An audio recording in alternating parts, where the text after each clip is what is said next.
अस्सलाम वालेकुम। मैं अवैस आपका कंप्यूटर इंस्ट्रक्टर आज फिर एक नई वीडियो के साथ आपके सामने हाजिर हूँ। आज की इस वीडियो में हम आपके लिए लेकर आ रहे हैं HSSC 2 कंप्यूटर साइंस 2024-25 का फर्स्ट एनुअल एग्जामिनेशन की आंसर की। और इसके साथ साथ हम आपके साथ डिस्कस करेंगे कि कितना पोर्शन मेरे गेस्ट पेपर में से आया था। मैं उसका लिंक भी डिस्क्रिप्शन में मेंशन कर दूंगा, आप मैच कर सकते हैं कि जी हाँ वाकई ये इस पर्टिकुलर क्वेश्चन मेरा गेस्ट पेपर में से आया था। ठीक है, तो विदाउट एनी डिले स्टार्ट करते हैं आज की इस वीडियो को। Start from section A. सबसे पहला ऑब्जेक्टिव था कि आपके पास जब हम फाइल से रीड करते हैं one character at a time तो कौन सा फंक्शन है, तो वो गेट फंक्शन है। दूसरा है कौन सा एसडीएलसी का फेस ऐसा है जो कि किसी भी सिस्टम की वीकनेसेस और स्ट्रेंथ को एसेस कर रहा होता है, तो फिजिबिलिटी स्टेट है, फेस है। देन आपके पास कौन सा ऑपरेटिंग सिस्टम है जो कि ड्यूरिंग एग्जीक्यूशन यूजर की इंटरेक्शन रिक्वायर्ड नहीं करता, तो वो बैच प्रोसेसिंग है कि जब भी हम आपका एग्जीक्यूशन के लिए दे देते हैं कोई जॉब को, तो देन वहाँ उस particular type of operating system के अंदर हमारे पास इंटरेक्शन यूज़र की नहीं होती है। देन डॉस की कौन सी कमांड है जो कि डायरेक्टरी यानी कि फोल्डर के कंटेंट को डिस्प्ले करती है, तो dir कमांड है। हेडर फाइल कौन से ब्रैकेट्स के अंदर इनक्लोज किए जाते हैं, तो विद इन एंगल ब्रैकेट्स आपके पास लिखी जा रही होती है। बीप साउंड कौन सा स्केप सीक्वेंस प्रोड्यूस करता है। बैकस्लैश ए हाईएस्ट प्रेसिडेंस किसकी है, इंक्रीमेंट की है। कि यहाँ देखें ये आपके बुक के अंदर जो टेबल है ऑर्डर ऑफ प्रेसिडेंस में, उसमें इंक्रीमेंट का सिंबल या डिक्रीमेंट का सिंबल नहीं बना हुआ, बट मैं जब पढ़ाता हूँ तो मैं अपने बच्चों को बताता हूँ कि यहाँ पर सबसे हाईएस्ट प्रेसिडेंस इंक्रीमेंट डिक्रीमेंट की होती है। ठीक है, तो यहाँ पे जो करेक्ट ऑप्शन है वो इंक्रीमेंट का है। देन केस के लिहाज से स्विच में बेसिकली केस के कौन सा केस वैलिड है यहाँ पे वो बताना है, तो केस 30 इज वैलिड। बाकी में कोई ना कोई आपके पास ऐसा पॉइंट है जिसके बिहाफ पे आप उसको केस नहीं बना सकते। ठीक है, देन आपके पास एक स्टेटमेंट लिखी हुई है आगे चार ऑप्शंस में। इसमें से आपने बताने हैं कौन सा ऐसी स्टेटमेंट है जो कि लूप की बॉडी को 10 टर्म्स चलाएगी। ठीक है, तो वो आपके पास option B is the correct option, जहाँ एक 1 से लेकर 10 तक चल रहा है विद वन इंक्रीमेंट। आपके पास स्मॉलेस्ट सबस्क्रिप्ट कौन सा है इस डिक्लेरेशन के लिहाज से क्या बनती है, तो जीरो इंडेक्स बनती है।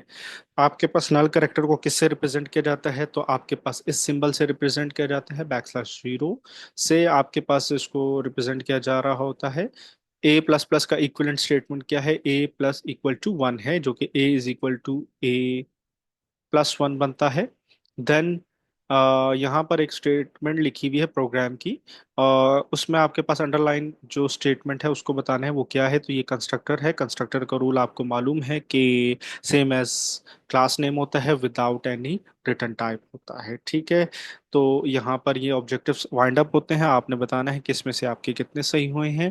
देन मूव करते हैं जरा सब्जेक्टिव पोर्शन की तरफ। यहाँ पर आप देख सकते हैं कि जिस पे डबल टिक लगा हुआ है इसका मतलब है डिट्टो, ये आपके पास गेस्ट पेपर में से आया है। और जिसमें सिंगल टिक है, जैसे मैंने कहा था प्रोग्राम एन सीन आते हैं, तो उससे रिलेटेड कुछ क्वेश्चंस आपके पास यहाँ पर आए हैं। ठीक है, अब जैसे ये देखें आपके पास पहला है कंपैरिजन बताना है डिस्ट्रीब्यूटेड एंड टाइम शेयरिंग। अगर आपको याद हो तो मेरी गैस पेपर में की वीडियो में मैंने आपके साथ मेंशन किया था जो 5 टाइप्स ऑफ ऑपरेटिंग सिस्टम बताए थे। मैंने कहा था इसको लॉन्ग के लिहाज से भी देख लें और शॉर्ट के लिहाज से मैंने आपको बताया था कि डिफरेंशिएट कंपैरिजन पूछा जा सकता है इनमें से किसी भी टाइप्स ऑफ ऑपरेटिंग सिस्टम के बारे में, तो सेम एज वैसे ही आपके पास कंपैरिजन पॉइंट ऑफ व्यू से पूछा गया है। इसमें कुछ प्रोग्राम्स भी हैं जो कि आपके साथ मैं आपके नीचे इसका सॉल्यूशंस डिस्कस भी करूंगा। और जैसे कि ये देखें लॉन्ग क्वेश्चन में डिट्टो प्रोग्राम आपके पास गेस्ट पेपर में से आया है। अगर आप देखो चैप्टर 3 के गेस्ट पेपर में मैंने चैप्टर 3 के अंदर प्रोग्राम दिया था, there are 36 seconds in an hour, I think ये क्वेश्चन था। हाँ जी, तो आपके पास ये उसी वही क्वेश्चन है जहां पर सेकंड्स को कन्वर्ट करना था into an hour, minutes and seconds की फॉर्म में। ठीक है, तो ये सेम डिट्टो आपके पास वही क्वेश्चन आया है। इसके सॉल्यूशंस की तरफ चलते हैं। आपके पास पहला था कि जो क्वेश्चन नंबर 2 का पार्ट 2, जहां पर आपने इस चीज़ को डिटरमिन करना था कि आइदर जो नंबर है वो डिविजिबल बाय 7 है कि नहीं है। नंबर इनपुट लिया आपने, डिवाइड क्या कैसे करेंगे, रिमाइंडर आपके पास अगर 0 आ जाए यानी मॉडुलस करेंगे, नंबर को डिवाइड करेंगे 7 से, अगर उसका मॉडुलस रिमाइंडर 0 आ जाए तो वो नंबर डिविजिबल है, अदरवाइज वो डिविजिबल नहीं है। बहुत सिंपल सिंपल से क्वेश्चंस थे। इसी के साथ और वाले पार्ट में था कि आपने किलोमीटर में इनपुट लेनी है, उसको मीटर में कन्वर्ट करना है, बहुत सिंपल सा था। साथ मेंशन भी क्या है, 1 kilometre is equal to 1000 metre. तो जो किलोमीटर का इनपुट आएगी उसको मल्टीप्लाई कर दें 1000 से, तो मीटर में कन्वर्ट हो जाएगा। यहाँ ये आउटपुट गिवन है, इसका कह रहे हैं कि विद इन सिंगल स्टेटमेंट आपने इसके इस आउटपुट को डिस्प्ले करना है, इस तरह का आउटपुट। तो सी आउट देखिए विद इन डबल कोट से है, तो आपके पास डबल कोट कैसे जनरेट करते हैं, बैक स्लैश डबल कोट के साथ आई, फिर न्यू लाइन, फिर सिंगल स्पेस, कैन वेट, फिर डबल कोट आपके पास एंड करने के लिए, और ये आपका सी आउट की डबल कोट एंड।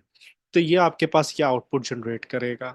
देन आपके पास इसी के और में बेसिकली आपके पास ये एक सीक्वेंस गिवन था कि इसको आपने डिस्प्ले करना था। तो आपको मालूम है कि 2 से स्टार्ट करें हम, इनके दरमियान डिफरेंस देखो तो 3 का है, तो 3 का इंक्रीमेंट लगाएंगे, 11 लास्ट वैल्यू है, तो मिनिमम से मैक्सिमम जाने तो लेस, और अगर लास्ट वैल्यू इंक्लूड करनी है तो इक्वल, लेस और इक्वल देन 11 चलाना है, और आई को डिस्प्ले करते गए और थोड़ी सी टैब स्पेस देते गए। क्वेश्चन नंबर 2 का पार्ट 4, यहाँ पर आपके पास कहा गया है आइडेंटिफाई करना है एरर को। 10 बेसिकली एक एरे है 10 मेंबर्स की, एलिमेंट्स की। तो यहाँ पर 10.2, अब जाहिर सी बात है इंडेक्स नंबर फ्लोट में होता नहीं है, तो लास्ट की बात हो रही होगी, तो लास्ट के लिहाज से हम इसको रेक्टिफाई कैसे कर सकते हैं, ए ऑफ 9 में जाके 30 कर दो, और माइनस में भी नहीं होता। आपके पास इंडेक्स नंबर जो मिनिमम होता है वो 0 होता है, which means A is equal A of 0 पे जाके 20 सेव कर दो। ये एरर को आप क्या कर लेंगे, सही कर लेंगे, ठीक है। इसके बाद इसी के और में एक कोड था कि ये आपने कंप्लीट कोड को प्रिंट करना है सीरीज को। कोड जो नीचे गिवन है इसको फिल अप करते हुए मुझे यहाँ पर थोड़ा सा कुछ इशू लगा, मैंने अपने लिहाज से एक कोड लिखा है, चेक कर लेंगे आप, अगर आपने इस तरह से लिखा है तो वेल एंड गुड है। देखिए ये first number as it is आप प्रिंट करवा दोगे बी को, और यहाँ पर ए लिखा हुआ है, मेरा नहीं ख्याल कि ए से शायद शुरू होगा, बी से मेरे लॉजिक पॉइंट ऑफ व्यू से बी से मैंने स्टार्ट किया, लेस देन 8 तक गए हैं। सी, यहाँ पे सी मिस था तो सी लगा दिया, सी को डिस्प्ले कर दिया, और इसे एक सिंगल स्पेस दे दो, या बैक स्लैश टी भी यूज कर सकते हो। बाकी कोड एज इट इज लिखा हुआ था, एज इट इज आपने डिस्प्ले कर देना है, लिख देना है। अब यहाँ पर क्वेश्चन नंबर 2 का पार्ट 6, इसमें आपको कहा गया आउटपुट डिस्प्ले करना है। स्ट्रिंग कंपेयर, स्ट्रिंग लेंथ और स्ट्रिंग कैट का फंक्शन यूज किया हुआ है, और लास्ट में S1 को डिस्प्ले हुआ हुआ है, ठीक है। अब स्ट्रिंग कंपेयर क्या करती है आपको मालूम है, एक इंटीजर रिटर्न करती है, -1, 1 या 0 की फॉर्म में आपके पास रिटर्न करती है। 0 कब रिटर्न करती है आपको मालूम है, जब दोनों स्ट्रिंग्स इक्वल हो। 1 कब रिटर्न करेगी, जब पहली स्ट्रिंग दूसरी से बड़ी हो, और -1 कब रिटर्न करेगी आपके पास, जब आपका पहली स्ट्रिंग जो है दूसरी स्ट्रिंग से छोटी हो, ठीक है। तो आपके पास यहाँ कंपैरिजन होगा, जो क्योंकि पहली स्ट्रिंग छोटी है दूसरी से, यानी S1 छोटी है S2 से, तो आपके पास यहाँ -1। आप यहाँ पे माइनस की कोई भी फॉर्म लिख सकते हो, बाज टाइम पे अभी ड्राई रन करें तो इसको, इसका जो रिजल्ट आ रहा है -32 समथिंग आ रहा है, तो आप माइनस में भी लिख सकते हैं, यहाँ पे -1 भी लिख सकते हैं, क्योंकि पहली जो स्ट्रिंग है वो छोटी है दूसरी से, तो -1। अब दूसरी चीज स्ट्रिंग लेंथ पूछा है, स्ट्रिंग लेंथ किसकी, 2 की। स्ट्रिंग लेंथ 2 की कितनी है, 1 2 3, 3 एलिमेंट्स हैं, तो उससे ये 3 डिस्प्ले हो गया। फिर स्ट्रिंग कैट हो रहा है, पहली स्ट्रिंग के एंड पर दूसरी स्ट्रिंग ऐड हो जाएगी, यानी कि एन बी सी कैपिटल के एंड पर N B C small add हो जाएगी। जब ऐड होगी तो वो किस में सेव हो रही है, S1 में। जब हम S1 को डिस्प्ले कर रहे हैं तो उसे क्या डिस्प्ले हो जाएगा, एन बी सी कैपिटल फिर एन बी सी स्मॉल। ये आपके पास रिजल्ट जनरेट करेगा आपका ये क्वेश्चन। देन आपके पास रीराइट करना था इस कोड को डू वाइल में। तो डू वाइल में क्या होता है कि इनिशियलाइजेशन जो होती है वो डू से पहले चली जाती है, फिर डू स्टार्ट करते हैं, बॉडी को लिखा, जो इंक्रीमेंट वाला पार्ट है वो लास्ट में लिखा, और वाइल में वो कंडीशन लिख दी जो यहाँ पर टेस्ट कंडीशन है, और लास्ट में टर्मिनेटर लगा दीजिए। तो ये डू वाइल से आपके पास स्टेटमेंट रीराइट होगी, मैंने आपको बताया था रीराइट वाला क्वेश्चन आता है, ठीक है। तो यहाँ पर आपके पास 3 वेरिएबल्स हैं, बताने हैं, कह रहे हैं कि वाई बज़ाहिर तीनों क्यों इनवैलिड हैं। तो पहले के इनवैलिड होने की रीज़न ये है कि variable name must start with alphabets और अंडरस्कोर, स्टार अंडरस्कोर से, या क्या कहते हैं अल्फ़ाबेट से होना चाहिए। दूसरा रिजर्व्ड है इस वजह से, और तीसरा में स्पेशल करेक्टर यूज़ होंगे इस वजह से ही इनवैलिड है। इसी तरह पार्ट 10 के अंदर आपके पास ये कह रहे हैं कि इसकी सी प्लस प्लस स्टेटमेंट्स लिखनी है। पहला कह रहे हैं कि आपने फ्लोटिंग टाइप की एक डिक्लेरेशन स्टेटमेंट लिखनी है जो 3 बाई 3 मैट्रिक्स की होगी, तो मैंने उसका नाम ARR रख दिया। फ्लोट टाइप की बनानी थी तो 3 बाई 3 की रख दिया। पहला इंडेक्स में कह रहे हैं कि आपने 10.5 स्टोर करना है, तो पहला इंडेक्स कहाँ पे पड़ोगा, 0 0 इंडेक्स पे। तो आपके पास वहां पर एलिमेंट 10.5 रख दिया। और कहने के आपने डिस्प्ले करना है लास्ट लोकेशन। लास्ट लोकेशन इसकी क्या बनेगी, तो जाहिर सी बात है 0 है तो लास्ट 2 होगा, 2 बाई 2 वाला आपका लास्ट होगा। तो हमने यहाँ पर अरे के थ्रू 2 बाई 2 वाली लास्ट एलिमेंट को डिस्प्ले कर दिया। इसी तरह क्वेश्चन नंबर 2 का पार्ट 12, जहाँ पे आपके पास आउटपुट प्रिडिक्ट करना था, इसका आउटपुट कुछ ये आएगा आपके पास। इसके अलावा इसी के और पार्ट में कहा गया था कि ये स्टैरी का क्या पर्पस है। पहले में मल्टीप्लाई हो रहा है, दूसरे में पॉइंटर बन रहा है, बेसिकली डिक्लेयर हो रहा है जो कि एड्रेस ऑफ ए वेरिएबल को स्टोर कर रहा है। तीसरे में आपके पास डी रेफरेंस के तौर पर यूज हो रहा है जो कि आपके पास 90 को क्या करेगा, स्टोर करेगा, जो भी पी के अंदर लोकेशन पड़ी है उसको, ठीक है, उसके अंदर। तो ये हमारे पास था इसका आंसर। और इसी तरह आपके पास क्वेश्चन नंबर 2 का पार्ट 14, जहां पर आउटपुट प्रिडिक्ट करना था, उसका आउटपुट कुछ ये आएगा। और इसी तरह रीराइट करना था इस स्टेटमेंट को यूजिंग इफ एल्स कंडीशनल या टर्नरी ऑपरेटर में मेंशन था। तो if condition A is greater than 0, अगर ट्रू हो जाता तो ये वाला पोर्शन आ जाएगा, और वैल्यू किस में सेव हो जाएगी, एस में, नहीं तो ये वाला पोर्शन होगा और एल्स एस में वैल्यू स्टोर हो जाएगी, ठीक है।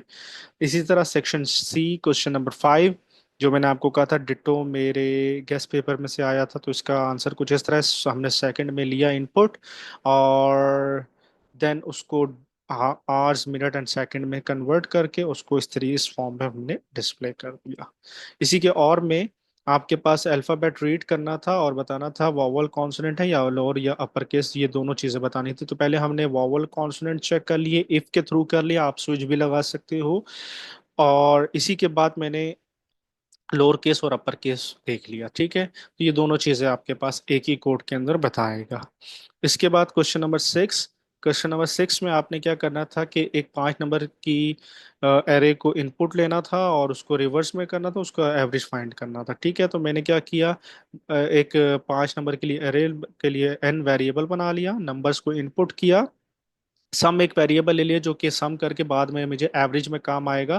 तो साथ साथ मैंने इनपुट लेता गया हूँ, साथ साथ आप क्या करते गए कि उसको एडअप करते जाएं। डिस्प्ले करना था रिवर्स में, तो 0 से 5 यानी 4 तक जा रहे हैं। तो अब क्या होगा, 4 से कहाँ तक जाएंगे, 0 तक जाएंगे, ठीक है। डिक्रीमेंट करके डिस्प्ले करेंगे, रिवर्स में हो जाएगा। और एवरेज फाइंड करने का फार्मूला क्या है, जितने भी हैं टोटल एलिमेंट 5 थे तो 5 पे डिवाइड किया, एवरेज ले लिया और एवरेज को डिस्प्ले कर दिया। इसी के और पोर्शन में हमारे पास था कि आपने दो नंबर्स इनपुट करना है और ग्रेटर बताना है using inline function. Inline function क्या होता है, सेम जैसे फंक्शंस बनाते हैं वैसे ही बनता है, लेकिन फंक्शन से पहले इनलाइन लिख देते हैं। तो यहाँ पर मैंने पैरामीटराइज फंक्शन बनाया और इसके अंदर चेक किया कि पहला नंबर बड़ा है या दूसरा नंबर बड़ा है या दोनों बराबर हैं। तो ये चीज़ आपके पास जस्ट मेन के अंदर क्या किया हमने कि दो नंबर्स इनपुट लेकर उसको कॉल कर दिया, पास कर दिया एज अ पैरामीटर। तो जैसे मैंने कहा अल्हम्दुलिल्लाह के सेक्शन बी और सी दोनों में से 100% अप्रोक्सीमेटली आपका गेस्ट पेपर में से आया है मेरे। तो होप्स हो कि आपके लिए ये गेस्ट पेपर बहुत बहुत फ्रूटफुल रहा होगा। इंशाल्लाह नेक्स्ट वीडियो में मिलते हैं। आज की वीडियो को यहीं वाइंड अप करते हैं। मुझे अपना स्कोर या एक्सपेक्टेड स्कोर बताइएगा कि कितना आपके पास एक्सपेक्ट कर रहे हैं कि आ सकता है और कितना हेल्पफुल रहा मेरा गेस्ट पेपर। ज़रूर कमेंट बॉक्स में अपनी फीडबैक दीजिएगा। अल्लाह हाफिज़।